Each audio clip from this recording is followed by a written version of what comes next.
Welcome back. अगर हम शहर कराची की बात करते हैं तो कराची में बहुत सारी माफियाज हैं जो कि काम कर रही हैं। मनशियात की अलग माफिया है, इसके अलावा जो गैर कानूनी कब्जे की माफिया है उसने भी हमारे शहर क़ैद को बहुत बड़ा नुकसान पहुंचाया है। लेकिन अब जो एक नया वाक़या सुनने में आ रहा है वो यकीनन हैरत अंगेज़ भी है, अफसोसनाक भी है, क्योंकि कराची यूनिवर्सिटी जो कि मुल्क की सबसे बड़ी दरसगाह है, जहां इल्म के चिराग जलने चाहिए, वहां ज़मीन पर कब्जे की कहानियां अब सुराई देने लगी हैं।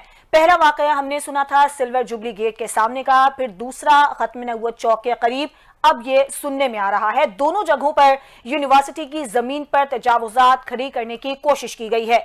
अब सवाल ये पैदा हो रहा है कि आखिर ये कब्जा माफिया कौन है, यूनिवर्सिटी की अपनी जो लीगल टीम है वो कहां है, और हुकूमत सिंध के इदारे क्या सिर्फ बयानात तक महदूद हैं या इस मामले को सीरियस लिया भी जा रहा है। यूनिवर्सिटी का ये दावा है कि जमीन पर नाजायज कब्जा नहीं होने देंगे, जबकि सिंध हुकूमत भी ये कहती है कि ये जमीन सरकारी मिल्कियत है और किसी को हथियाने की इजाजत नहीं दी जाएगी। मगर सवाल ये पैदा होता है कि क्या सिर्फ जबानी दावे काफी हैं या फिर इस बार वाकई कोई कार्रवाई होगी। इन्हीं सवालों के जवाब हम जानने की कोशिश करेंगे। हमारे साथ member syndicate Karachi university Hasan औद साहब मौजूद हैं। हसन साहब, सबसे पहले मैं आपका बहुत शुक्रिया अदा करना चाहूंगी। सुन के बड़ी हैरत भी हुई, बड़ा अफसोस भी हुआ कि जो हमारी दरसगाहें हैं अब उनको भी जो कब्जा माफिया है अपने निशाने पर रखे हुए है, उनकी जमीनों पर भी कब्जे की कोशिशें की जा रही हैं। गालिबन 2022 में जुबली गेट का एक वाकया सुना था हमने, जब कोशिश की गई थी कब्जे की। अब एक हमने खत्म नबुव्वत चौक के करीब का ये वाकया सुना है जहां पर कब्जे की कोशिश की जा रही है यूनिवर्सिटी की जमीन पर। जरा इस मामले की हमें तफसील बताइएगा, ये मामला कैसे शुरू हुआ है और अभी ताजा तरीन क्या अपडेट है? थैंक यू कि आपने इतने संजीदा मौजूद और हसास मौजूद पे गुफ्तगू करने का मुझे मौका दिया है। और मैं आपको बताता चलूं कि रिसेंटली अगस्त के मंथ में 29 अगस्त को केडीए की जानिब से पुलिस के साथ वो लोग आए और एक ड्यूरो कंस्ट्रक्शन की बिल्डिंग, एक छोटी सी वो कंस्ट्रक्शन हुई भी है जो मुतनाज़ा है, 99 से उसका केस चल रहा है। तो उन्होंने उसकी जो है उसको लेने की कोशिश की, उसकी इंक्रोचमेंट करने की कोशिश की। कराची यूनिवर्सिटी की इंतजामिया ने फौरन ही कार्रवाई की। हमारे state officer madam Naureen Shariq हैं, सिक्योरिटी एडवाइजर हैं डॉक्टर सलमान जुबैर, सब अपने तमाम अमले के साथ पहुंचे उधर, उनको रोका और बहुत बदतमीजी भी हुई। हमारे बहुत सारे अफसरान, हमारे एम्प्लॉयज, हमारे टीचर हजरात भी उधर मौजूद थे। उन सब की मौजूदगी में वो सब बातें हुई और उसके बाद वो जाने पे मजबूर हो गए। अच्छा, यहाँ तो ये मसला ये आया कि 99 से ये केस चल रहा है, उस बिल्डिंग को हथियाने के लिए ये लोग आए थे उस जगह को जहां पे कंस्ट्रक्शन जो कि ऑलरेडी डिबेटेड है। बाकी इंक्रोचमेंट तो झुग्गियां भी बनी हुई थी पहले उधर और बहुत सारी चीजें और भी रही हैं। अब खत्म नबुव्वत चौक के वाले वाकये पे आते कि उधर जो है वहां भी जमीन जो है कई दफा बिक चुकी और वो सरकारी जमीन थी, जामिया कराची की मिल्कियत थी, लेकिन वो इलीगली बेची गई।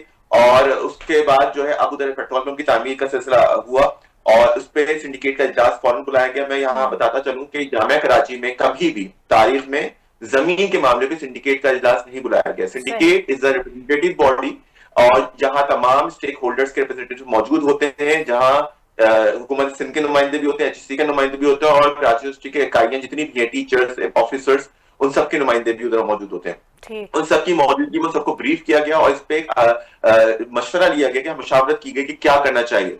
तो सबने मुत्तफिका तौर पे ये फैसला किया और शेखुल जामिया ने इसका ऐलान किया कि हम लोग 1 इंच जमीन भी जो है हम नहीं जाने देंगे और उसके लिए हद तो इम्कान कोशिश करेंगे, हर फोरम को उठाएंगे आवाज और फाइट करेंगे। मैं बताता चलूं, जामिया कराची की अराजी पे मुख्तलिफ वक्तों में कब्जे की कोशिश होती रही है, कुछ कामयाब भी रही है, कुछ कंस्ट्रक्शन होकर लोग रह भी रहे हैं, कोई ना कोई लूप होल रह गया। कुछ केसेस 99 से चल रहे हैं, कुछ 2007 से 99 से ये केसेस चल रहे हैं। तो ये केसेस इतने ज्यादा तवील क्यों हैं? जी, यही है कि तकरीबन 25 केसेस चल रहे थे जामिया कराची के मुख्तलिफ अराजियों के हवाले से, उनमें से 9 के फैसले हमारे हक में आ चुके हैं। और लीगल टीम का ये बहुत अच्छा है, वो मैं समझता हूँ कि पॉजिटिव है कि 9 केसेस में हमने पता हुई और बाकी जो 16 केसेस हैं उस पे अभी तक केसेस चल रहे हैं, 15 ईयर्स हो चुके हैं बल्कि इसमें।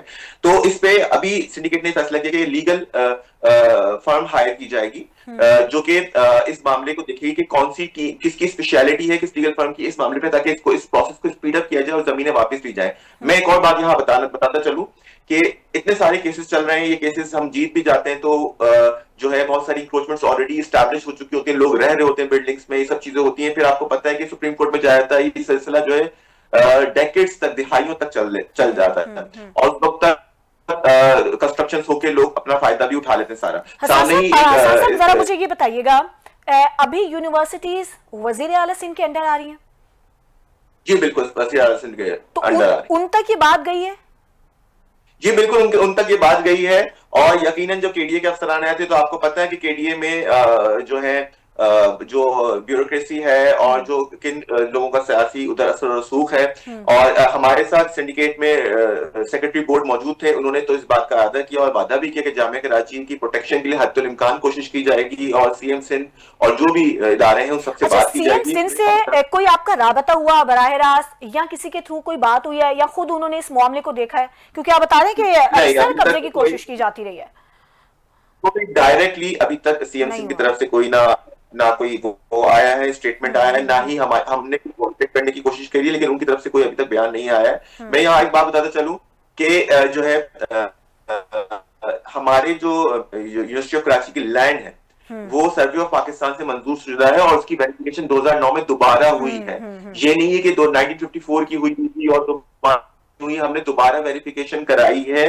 और जो टीडीओ जो है रेवेन्यू के इख्तियारकार की मौजूदगी में सब डॉक्यूमेंट्स हमारे पास मौजूद हैं। जो कंस्ट्रक्शंस हुई हैं इलीगली हुई हैं, इनको मेरा ये मुतालबा है कि सुप्रीम कोर्ट के चीफ जस्टिस से कि वो सू मोटो लेते हुए जो कमीशन है उसमें इसको भेजें, क्योंकि ये कराची यूनिवर्सिटी जो है एक अलामत है तालीम की, एक पूरे पाकिस्तान में अलामत है, और अगर यही महफूज नहीं है तो बाकियों का क्या हाल होगा? जिम्मेदारी ये केसेस जी बिल्कुल, और नेक्स्ट 15 इयर्स तक ये केसेस चलते रहेंगे फिर, और दोबारा फिर सुप्रीम कोर्ट में चले जाएंगे। तो आप डायरेक्टली कमीशन बना के इसको फौरन इसका सद्देबाब करने की कोशिश करें, और फील्ड मार्शल साहब से मेरी दरख्वास्त है कि उनसे ही अपील कर सकते हैं, क्योंकि बाकी सब जो है इदारे हैं वो सब ड्यूबियस हमें नजर आते हैं, क्योंकि कहीं भी सबके मफादात कहीं ना कहीं लगता है कि लूप होल्स हैं और पूरे में हैं, और कोई अंदर के ही लोग हैं जो कि इस तरह की कार्रवाई मुलविस है। केडीए नहीं हमें जमीन अलॉट की हुई, और केडीए ने पिलर्स लगाए हुए और फिर वही कब्जा करने के लिए। अच्छा हसन साहब, एक चीज मुझे और बताइएगा, जो आपके स्टेट ऑफिसर हैं, सिक्योरिटी ऑफिसर हैं, डायरेक्टर लीगल हैं, वाइस चांसलर हैं, इनका इस सारे मामले में क्या किरदार है?